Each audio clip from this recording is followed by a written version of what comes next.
Só que aí o que eu queria te perguntar, Thales, é sobre... Pô, cara, você contou essa história de como foi esse bastidor, o que você sentiu, um pouco do que você aprendeu, mas qual foi o real impacto na empresa quando isso aconteceu? Porque daqui a pouco eu vou falar um pouquinho também sobre crises minhas, né? E, cara, isso daí é bizarro, porque quando acontece, a gente fica num misto de está me doendo, mas te dói mais, às vezes, saber que tá doendo em alguém na sua empresa que não tá preparado. Não é verdade? E não tá acostumado. E aí você fica numa de, cara, o que eu faço agora? Eu preciso falar com eles, mas eu também não sei se eu tenho cara de falar com eles, mas eu preciso. Então, qual foi o impacto na empresa? Aconteceu, o pau começou a quebrar, notícia para todo canto. E os colaboradores... E o clima de vendas, vocês têm uma cultura lá, eu vejo a galera ligando, gritando, etc. O que aconteceu com a cultura? A galera continuou gritando. Teve gente que saiu, se demitiu. Teve mulher que trabalhou na empresa que se sentiu atacada. Como que foi esse enredo e como que é hoje? Vamos lá, o Inside é um capítulo à parte, cara. O que eu fiz no dia seguinte do que estourou o cancelamento? Estourou no final do dia. Na manhã seguinte eu chamei o All Hands, né, que é aquela reunião onde você convoca todo o time para falar com o time. E eu abri o All Hands, tem até um vídeo aí do All Hands que o Cadu filmou, se quiser depois a gente manda pra vocês. Eu abri o All Hands falando assim, olha, eu sou um cara que geralmente eu não me desculpo com ninguém. Eu só me desculpo com, sei lá, a minha mulher, meus pais e tal. Só que eu vou fazer diferente. Pela primeira vez na minha vida, eu vou me justificar e me desculpar aqui com vocês publicamente. Deixa eu refrasear isso, porque não é o me desculpo que eu queria dizer. O que eu queria dizer, na verdade, é que eu não me explico. Né? Então, é a primeira vez na minha vida que eu me expliquei para a companhia e eu falei, eu não costumo me explicar. Né? E eu falei, turma, na minha cabeça o que eu estava fazendo, e eu juro por Deus, tá, Thiago? Na minha cabeça, quando eu respondo aquela caixa daquela forma, eu tô protegendo as mulheres. Você acredita que é isso que estava na minha cabeça? Eu te explico por quê. Hoje, a gente vive uma geração, eu tenho 37 anos, então eu tenho muitas amigas que ainda não se casaram, que ainda não foram mães, e que elas confessam pra mim, ela fala assim, cara, eu não tô feliz com a minha vida, porque eu tinha idealizado a minha vida nessa idade já casada, com filho, mas eu me enfiei tanto na minha carreira que eu não priorizei minha vida e agora eu não consigo achar ninguém legal, eu só vejo um homem traste, não sei o que lá. As minhas amigas me confessam isso. E eu tive um papo desse algumas semanas antes com uma amiga minha, e eu tava muito com isso na cabeça. E eu me converti, né, tem quase 2 anos, 1 ano e pouco, me tornei católico, me tornei cristão, e eu tava com muito isso na cabeça do tipo, cara, o que tá fazendo a nossa sociedade ruir? Eu acredito que a gente tá piorando fundamentalmente do ponto de vista de qualidade enquanto sociedade, né? Acho que o meu cancelamento é uma prova social disso, assim, porque no final do dia não existe mais diálogo. As pessoas te apontam o dedo, enfiam uma narrativa na sua cara e te fazem sucumbir se elas pudessem.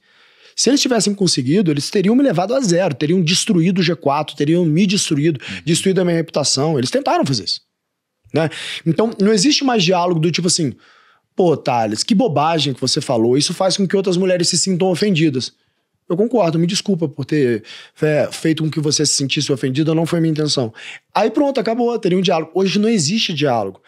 Por quê? Porque eu realmente acho que, infelizmente, quando as famílias estão se formando, boa parte delas não se formam sob o guarda-chuva de Deus cristão, dos valores cristãos. E os valores cristãos sempre foram esse, né? A mulher é o ser mais importante do lar. Ela é a mãe, ela é aquela que dá a vida, aquela que garante a construção do lar. E o homem, ele também é importante, né? Porque ele sai para trabalhar, ele garante que aquele lar vai ter uma estabilidade financeira, ele garante que a sua família vai ter uma determinada estabilidade, ele garante parte da educação. Essa união entre homem e mulher, ela sempre deu certo por milhares de anos, né? É uma parceria, é 50-50. Cada um tem o seu papel ali e esses papéis sempre foram bem construídos. Eu acho que talvez desde a década de 50, 60 para cá, que esses papéis começaram a se misturar demais. E aí é uma coisa minha, é eu que estou falando isso e eu posso estar errado, mas na minha cabeça não deu muito certo, porque eu sou filho de pai e mãe separado. E eu tenho várias questões que eu trato em terapia que, cara, vieram disso. Tanto que agora, eu tenho 37 anos e vou casar com a Marcela agora em junho. Por que eu não casei até hoje? Porque eu nunca tinha me sentido preparado para ficar para sempre com a mesma pessoa. E eu falo com a Marcela isso, eu falo, cara, eu não caso para separar. Então, Se a gente tá casando, vai ser pra sempre. Eu não vou separar. Sabe por quê, Thiago? Porque se você bota na tua cabeça que pode ser que dê errado, acabou, meu querido. Primeira crise que você tiver, vou separar. Tô jovem, sou bem-sucedido, né? Não sou um cara tão feio, vou separar. Então, você não pode ter isso na cabeça. Falar, eu não vou separar. Isso são parte de valores cristãos que eu acredito. Então, quando eu falo ali naquela caixinha, né, com as palavras erradas, mas eu digo, olha assim, eu não quero casar com uma mulher que tem uma agenda igual a minha, o que eu tô dizendo é o seguinte, eu quero ter um lar onde eu tenho uma esposa que ela eduque os meus filhos e que ela cuide dos meus filhos enquanto eu estou trabalhando e garantindo a estabilidade do nosso lar. E aí eu vou participar desse processo de educação também no início da manhã e no final da noite, mas durante o dia eu não quero que meu filho seja educado por babá, principalmente na primeira infância, do 0 a 7 anos, que é onde você constrói todo o alicerce socioemocional dessa criança, Thiago. É isso que eu tô dizendo ali. Tanto que no final da frase, eu falo assim, infelizmente, existe uma geração de frouxo que acha ok dividir conta com mulher. E daqui a pouco, eu falo alguma coisa do tipo, daqui a pouco esse cara vai, chuta essa mulher e vai fazer outra coisa, né? Separar um casamento, eu acho a coisa mais de frouxo do mundo, cara. De frouxo. E eu afirmo isso num podcast porque eu não vou separar quando eu casar. Eu não aceito isso. Eu só separo morto. Porque eu quero viver sob valores cristãos. Eu não quero negociar com isso, porque eu sei que dá merda. Eu sei que os meus filhos vão pagar a conta. Você vai pra Fundação Casa, você vai lá no Dia das Mães, uma fila gigante. As mães estão lá pra poder visitar seu filho. Vai no Dia dos Pais pra você ver. Não tem ninguém, irmão. A mulher, ela é muito superior ao homem do ponto de vista de amor, de cuidado, de lar. A gente é muito pior que elas. Não tem como. Quer dizer, então, que essa mulher ela não consegue fazer um bom trabalho na empresa? Claro que não, pô. Ela pode ser uma ótima CEO, como a Misa é uma ótima CEO, tem 3 filhos, é uma ótima mãe e uma ótima esposa, como a Cris Junqueira, é uma grande empreendedora, uma grande CEO, minha madrinha de casamento, inclusive, eu amo a Cris, aprendo muito com ela. Tem 4 filhos, é uma baita CEO, mas assim, cara, o Usain Bolt também corre 100 metros em, sei lá, poucos segundos. Eu não vou me comparar com a Misa, eu não vou me comparar com a Cris Junqueira. É tipo me comparar, mas o Elon Musk tem 3 empresas e faz elas valer centenas de bilhões. Desculpa, eu não sou o Elon Musk, eu sou o Thales Gomes. Entendeu? Então, eu me boto numa realidade que eu acho que é alcançável pra mim. Eu acho que, infelizmente, é muito difícil que você consiga construir um lar, que você consiga, de fato, fazer com que o seu lar funcione, tendo uma agenda de CEO de empresa grande. E é esse que era o meu ponto ali. Empresa grande. Você trabalha 70, 80 horas por semana, você vai ver seu filho quando? Né? Então, mas o pai então pode e a mulher não pode. Ué, se foi esse o seu acordo, eu quero isso pra minha vida. Se você quer outra coisa, o problema é seu, pô. Se você não quiser casar comigo, não tem por que você ficar chateado. É tão simples quanto isso. Cada um faz o que quiser com a vida, pô. Se eu quisesse casar com outro homem, ter minha vida só com um homem e não ter filho, o problema é meu. Eu faço o que eu quiser. Por que estão julgando com quem eu quero casar? E sabe um ponto que eu achei engraçado, Thiago? Ninguém virou pra Marcela e falou assim, vem cá, você tem vontade de ser CEO? Ninguém perguntou isso pra Marcela. Só tacaram, Marcela, as grandes defensoras. Ninguém chegou pra ela, você tá bem? Tá precisando de alguma coisa? Ninguém falou isso pra Marcela. Então, dentro da empresa, eu fui me justificar com o meu time, porque eu queria explicar isso que eu tô explicando pra vocês, e o meu time compreendeu perfeitamente. Tiveram mulheres que se sentiram ofendidas? É claro que sim, a narrativa foi forte. Um monte de mulheres foi enganada pela narrativa da cultura woke. E essas mulheres chegaram pra mim, inclusive uma mulher que eu sou super fã dela, que é uma das minhas líderes de vendas, falou assim, pô, TG, eu te conheço, cara, você não é isso. Por que você falou isso? Eu falei, o que eu falei na sua visão, Mari? Você falou que mulher não tem condição de ser CEO. Eu falei, vamos ler junto? Ela leu e falou assim, é verdade.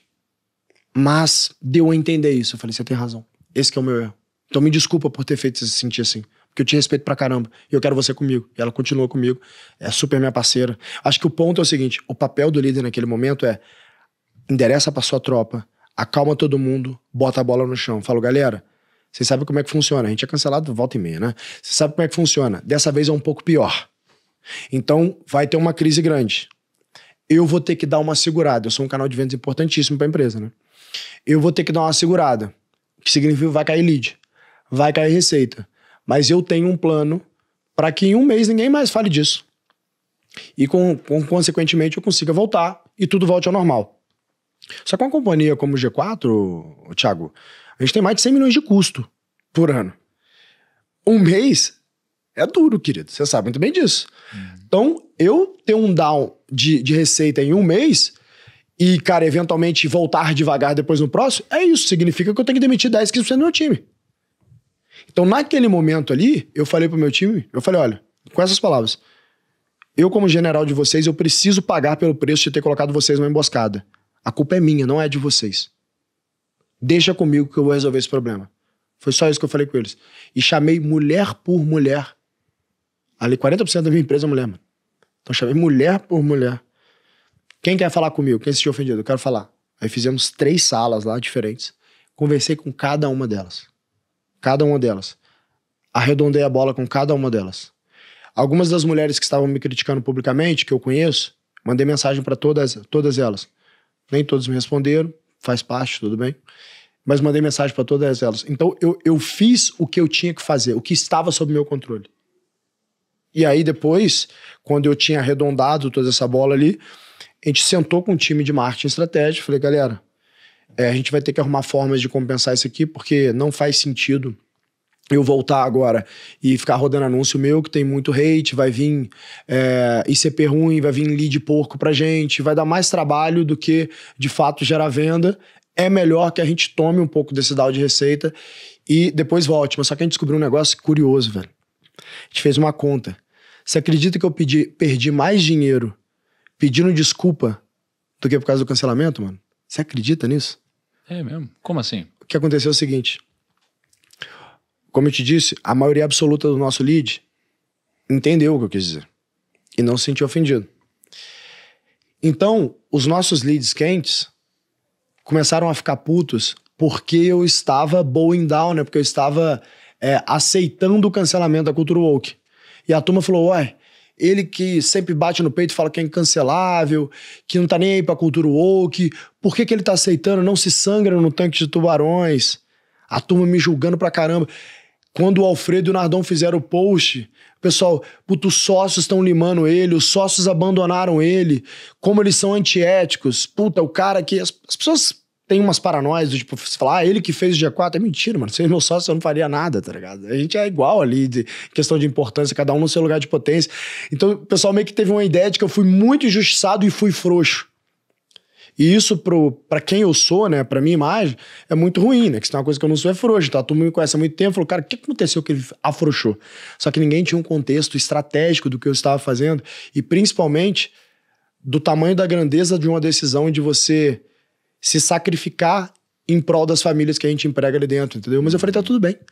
Uma hora alguém vai saber disso e aqui estamos, no podcast, podendo falar disso, né? Tá chegando o plano vitalício como um dos pacotes mais especiais da nossa história aqui na Finclass. Hoje é um dia especial, tá? Então imagina só, no plano vitalício, enquanto a Finclass existir, você vai ter conteúdo direto da fonte dos maiores especialistas do mercado, para você aprender a analisar ativos com maestria e dominar também a questão do timing dos seus investimentos. Então você vai ter acesso a carteiras recomendadas de investimento. Então você tem 2 carteiras no aplicativo, tanto de renda quanto de valorização. Você vai ter o ingresso VIP garantido para o ingresso da Finclass do ano que vem, que foi o maior evento de finanças do mundo, quase 30 mil pessoas. Você vai ter acesso por um ano a 5 bônus especiais, mais de 70 cursos na plataforma e tudo que a gente lançar daqui para frente, e tudo isso com R$ 1.500 de desconto na nossa Black Friday. E ainda vai ter um bônus exclusivo aqui do Primocast. Você vai participar de uma gravação com a gente numa sala da Cinépolis, que o Kaique e o Lucão botaram no roteiro, mas eu imagino que eles devem ter pego uma data especial para a gente fazer isso. Então, eu tô ansioso, imagina vocês. Quero vocês lá para participar da Black Friday vitalícia da Finclass. É só você clicar no link aqui na descrição ou um QR Code na tela e aí você segue seu cadastro e aproveita essa oportunidade de fazer um investimento no seu futuro. Não perde essa oportunidade. Clica aqui embaixo.